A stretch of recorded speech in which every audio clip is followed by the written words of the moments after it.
Hello ji, अस्सलाम वालेकुम। And here we have a very important topic, और ये वो टॉपिक है जो आपकी फरमाइश जी, वो जो यूट्यूब पे हैं वो, और जो मेरे स्टूडेंट्स हैं उनकी फरमाइश पे ये प्रोग्राम दोबारा कर रहा हूं मैं, क्योंकि ब्रिटिश रूल जो था वो हमारे पास हमने किया तो जरूर था, लेकिन उसकी रिकॉर्डिंग हमारे पास से कहीं मिसप्लेस हो गई, या शायद हम अपलोड नहीं कर सके उसे, और मैं फाइंड भी नहीं कर सका कि वो कहाँ गई। तो मैं इसको दोबारा करा रहा हूँ, ठीक है। आप भी इससे फायदा उठाएं, और जो लोग लाइव यूट्यूब पे देख रहे हैं वो भी फायदा उठाएं, ठीक है जी। ब्रिटिश रूल के बारे में एक सवाल आता है, और वो कभी 7 मार्क्स का आता है, कभी सेक्शन ए में आ जाता है जो कि कंपलसरी होता है। उसको देखते हैं हमारे पास क्या क्या सवाल हैं। तो सबसे पहला सवाल ये आता है, why the British took control of east control over east India company. ठीक है, ये थोड़ा सा बाद में जाके हुआ था, लेकिन सबसे पहले हम ये सवाल देख लेते हैं ताकि हमें बाकी चीजें समझ आए, ठीक है।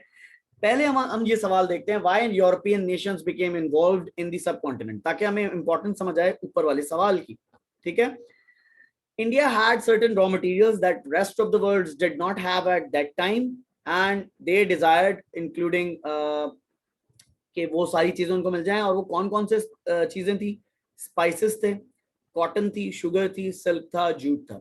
ये वो 4-5 चीजें हैं जो यूरोपियन नेशंस यहाँ देख के दंग रह गए थे, और उन्होंने कहा कि बस ये रॉ मटेरियल तो हमें अपने पास लेकर जाना है, और इससे हमने दुनिया में पैसे कमाने हैं या अपने आप को पावर बनाना है। दूसरा पॉइंट यहाँ पे क्या आता है, दूसरा factor, the British had a great regard for the raw material since they had recently undergone the industrial revolution. मैं इसको हाईलाइट करता जाता हूं ताकि तुम्हें अंदाजा हो जाए, ठीक है बेटा। एक पॉइंट है, इंडस्ट्रियल रेवोल्यूशन की वजह से वो चाहते थे कि दुनिया भर में माना जाना जाए, और उनके पास इंडस्ट्रियल रेवोल्यूशन उनके बैक पे थी, ठीक है। प्लस स्पाइसेस की वजह से वो यहाँ घूम रहे थे, ठीक है। ये सारे यूरोपियन नेशंस थे, और यूरोपियन नेशंस में कौन कौन थे हम आगे उनके नाम भी देखेंगे अभी, ठीक है। Plus the Middle Eastern countries had a tax on Europeans and the Byzantine Empire, ठीक है। Now under the Ottomans who sought cheaper trade routes. तो एक वजह यह भी थी कि वो सारी जगह जहां पर वो दूसरी जगह जहां जा सकते थे, वो सारी जगहों पे टैक्स जरा ज्यादा था, और इस जगह पर उनके पास कोई ऐसा चीज नहीं थी। They avoided the land routes in the Middle East since trading via sea was cheaper and more effective and gave economies of scale. इन दो वजूहात की वजह से उनके पास प्रॉफिट मार्जिन बहुत ज्यादा था, टैक्स ना होने की वजह से, ठीक है, और सी का रूट जो था वो बहुत चीपर था, ठीक है। इंपॉर्टेंट बात यहां पर क्या है कि British went to India since other lands, जिसमें अफ्रीका वो ऑलरेडी अंदर पोर्चुगीज था, ठीक है। और they also fought with the French over here. British जो थे वो जब इंडोनेशिया गए तो वहां पे उन्होंने देखा वहां पे भी कुछ फोर्सेस मौजूद थी। फिर उन्होंने देखा कि जब वो अफ्रीका गए तो वहां पे भी पुर्तगीज मौजूद थे। तो वहां पे बजाय जाके लड़ते और हार जाते, उनको इंडिया एक ऐसी जगह मिला जहां पर अपॉर्चुनिटीज उनके पास जरा ज्यादा थी, लेकिन वहां पर पुर्तगीज और फ्रेंच मौजूद थे, लेकिन उनसे लड़कर कामयाब हो गए, ठीक है। अब आते हैं इस वाले सवाल के ऊपर, ठीक है। The volume of trade, why British took control of over the east India company. ये जो ईस्ट इंडिया कंपनी थी हमारे पास, ये जो ईस्ट इंडिया कंपनी थी, ये किसी वक्त में यहाँ आई, और किसी वक्त में जहां आई अभी हम वो डिस्कस करेंगे कब आई और कैसे उसने अपने आप को इतना स्ट्रांग बनाया। Over the period of time east India company को राइट्स मिले कि वो यहाँ ट्रेड करे, ट्रेड करके वो बहुत अच्छी खासी बड़ी कंपनी बन गई, और बड़ी उनके पास सक्सेस थी।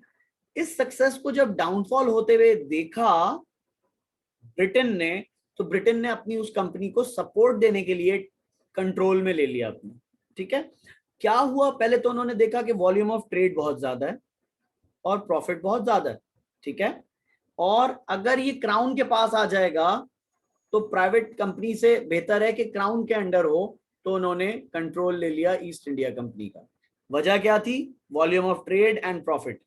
इतना ट्रेड और प्रॉफिट था कि क्राउन जो था, यानी मतलब जो ब्रिटेन की हुकूमत कह लें आप, एक्चुअल में जो वहां की बादशाहत थी, उसने सोचा कि बेहतर है कि इसको हम अपने कंट्रोल में ले लें बजाय किसी प्राइवेट कंपनी के पास रहे, ठीक है। फिर British needed to shape their foreign policy, ठीक है, उनको फॉरेन पॉलिसी अपनी करनी थी, क्योंकि रशियंस भी अपने आप को एक्सपैंड कर रहे थे। तो इससे बेहतर कि ईस्ट इंडिया कंपनी अपनी एक्सपेंशन जो कर रही है वो हो, इससे बेहतर है कि ब्रिटेन की एक्सपेंशन मानी जाए। ठीक है, ईस्ट इंडिया कंपनी से लेके उन्होंने अपने पास ले ली, ताकि ये हमारे नाम पे माना जाए कि हम, अंग्रेज कर रहा है ये काम। फिर ब्रिटिश की प्रेस्टीज जो थी वो स्टेक पे थी। क्यों स्टेक पे थी? क्योंकि यहां पर एक वाकया हुआ था कि वो अफगानिस्तान गए, और अफगानिस्तान जब गए तो बड़ी मार पड़ी उनको, क्योंकि वो अफगानिस्तान भी एक्सपेंशन के लिए जा रहे थे। लेकिन जब वहां पे मार पड़ी तो उन्होंने कहा यार अब हमें एक काम ये करना है कि हम अपनी इज्जत बचाने के लिए हम ईस्ट इंडिया कंपनी से इसको ब्रिटेन के अंदर टेक ओवर कर लेते हैं, ताकि सारा नाम हमारा हो। ठीक है, तो ये तीन वो सर से बड़े। जी बेटा। सर ये अफगानिस्तान से कुछ 1840 1841 में बेइज्जत होके आए थे, फिर इसलिए इन्होंने सिंध और पंजाब को एनेक्स करने का सोचा ताकि अपनी इज्जत बचा लें। Exactly exactly. ठीक है जी, यहां से हम आगे चलते हैं तो हमारे पास कुछ सक्सेसेस हैं। ठीक है, अब इन सक्सेसेस को जरा जहन में इस तरह रखना कि जब इंडिया का कंट्रोल ले रहे थे ना ये, तो सक्सेस थी क्या? Of Indian resistance. ठीक है, in 1666 East India Company grew proud, refused taxes and issued coins. Aurangzeb sent a force against them, defeated them. East India Company paid a heavy fine, apologized, and their activities were reduced. पहले तो ये देख रहे हैं कि India का जब control ले रहे थे वो, तो कौन कौन लोग थे या क्या क्या वो वक्त था जबकि एक रेजिस्टेंस देखने को मिली। ठीक है, 1756 में nawab of Bengal Sirajuddaula defeated East India Company, manage them to drive away from the that land and they capture the Calcutta. इसके बाद बैटल ऑफ प्लासी हुई थी, याद है, एक साल बाद। Tipu Sultan and had French support and used his strong army against East India Company at several times, defeating them. ठीक है, फिर फेलियर्स आते हैं। ठीक है, अब ये फेलियर्स किसके एंड पे हैं? इंडियंस के एंड पे हैं। तो ये सक्सेस किसकी होगी? ईस्ट इंडिया कंपनी की सक्सेस होगी। ठीक है, अगर आप यहां देखें तो यहां पर सक्सेस लिखी है ऑफ इंडियंस इन रेजिस्टिंग। इसका मतलब जब एक्सपेंशन हो रही थी ईस्ट इंडिया कंपनी की, तो एक्सपेंशन में इंडियंस ने जो रेजिस्ट किया उसमें 3 रेजिस्टेंस यहां पे आपके पास नजर आ रही हैं। एक, उन पे हैवी फाइन किया औरंगजेब ने। ठीक है, एक, नवाब ऑफ बंगाल ने उनके खिलाफ जंग लड़ी जिससे उनको बाहर निकाल दिया कलकत्ता से। फिर टीपू सुल्तान फ्रेंच के साथ मिलकर उनकी ठीक ठाक पिटाई करता रहा। ठीक है, ये इंडियंस के कारनामे हैं जो उन्होंने ईस्ट इंडिया कंपनी की बजाई जिन जिन वजूहात पे और जिस जिस टाइम पे। फिर फेलियर्स, इंडियंस का फेलियर जो रेजिस्ट ना कर सके, या ये कहें कि success of east India company. ठीक है, 1757 में रॉबर्ट क्लाइव के अंडर डिफीट कर दिया। ठीक है, बिट्रेयल ऑफ मीर जाफर। ठीक है, ये बात हमको याद है। ठीक है, मैं इसको हाईलाइट कर देता हूँ कुछ कुछ चीजों को। अच्छा जी, और फिर बैटल ऑफ बुक्सार हुई। ठीक है, बैटल ऑफ प्लासी के बाद मीर जाफर का बेटा मीर कासिम उसमें था। ठीक है, उसने अपने दोस्तों के साथ, जो हम लोग अपनी जबान में कहते हैं, लड़के लेके अटैक किया ईस्ट इंडिया कंपनी पे। ठीक है, लेकिन कामयाब नहीं हो सके। ठीक है, और फिर वहां पे मुसलमानों का रूल खत्म हो गया और बहुत ज्यादा बड़ी टेरिटरी मिल गई ईस्ट इंडिया कंपनी को। 1782 में क्या हुआ? वॉरेन हेस्टिंग ट्रीटी साइन की मराठास से। ठीक है, उसके बाद 1799 में वेलेस्ले साहब ने क्या किया? Invaded Mysore and killed Tipu Sultan. Thus they killed a strong enemy and took control of his land too, Mysore में। फिर 1803 में क्या किया? ये सारी चीजें आपके पास किताब में लिखी हुई हैं, बिल्कुल वैसी ही चीजें हैं, बस यहाँ ये पता चल रहा है कि किस किस वक्त पे ब्रिटिश जीतते गए। तो अगर आप इनको टिप्स पे ले लें, एक battle of Plassey, battle of Buxar. ठीक है, 1799 में बैटल ऑफ मैसूर जो कि टीपू सुल्तान जहां किल्ड हुआ। ठीक है, और इसके बाद आप एनेक्सेशन ले सकते हैं दो, जहां पे सिंध के अमीर को प्रोवोक किया और अफगानिस्तान में हारने की वजह से। ठीक है, फिर एनेक्सेशन ऑफ पंजाब, NWFP और सिंध की बात भी आप यहीं ले सकते हैं। तो ये 5 फैक्टर्स तो आपके पास यहाँ पर हैं। ये मैं क्यों गिनवा रहा हूँ, इसलिए मैं हाईलाइट कर देता हूँ ताकि आपको जब देख रहे हो आप उसको दोबारा, रिपीट टेलीकास्ट में, तो आपको याद रहे।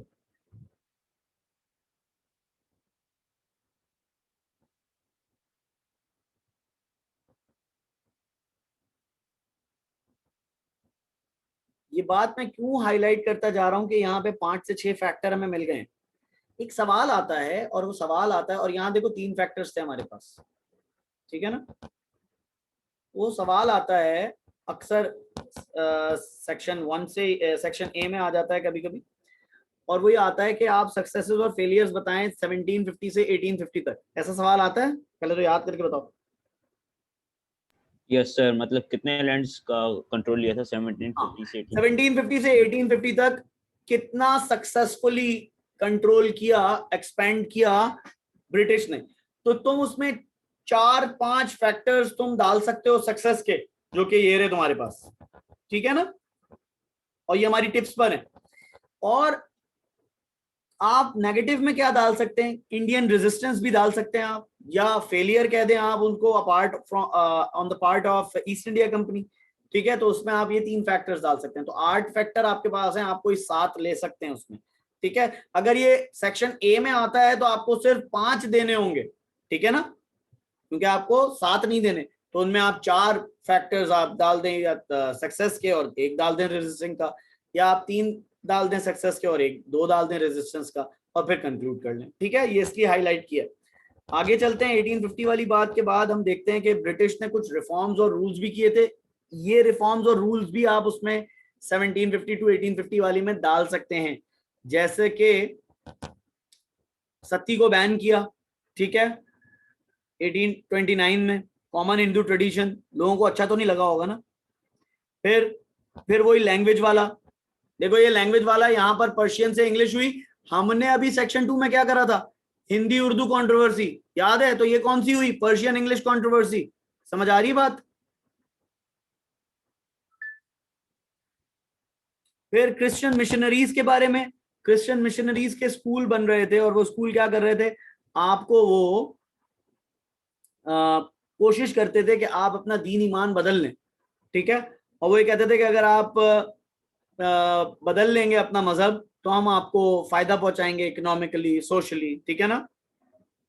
और यहाँ पर ये इंडियन एजुकेशन के बारे में कि वेस्टर्नाइज एजुकेशन आप हासिल कर लें, ठीक है ना। ये दोनों पॉइंट इंटरलिंक्ड हैं आपस में, ठीक है। इन दोनों को मिला के पढ़ोगे तो समझ आ जाएगी बात।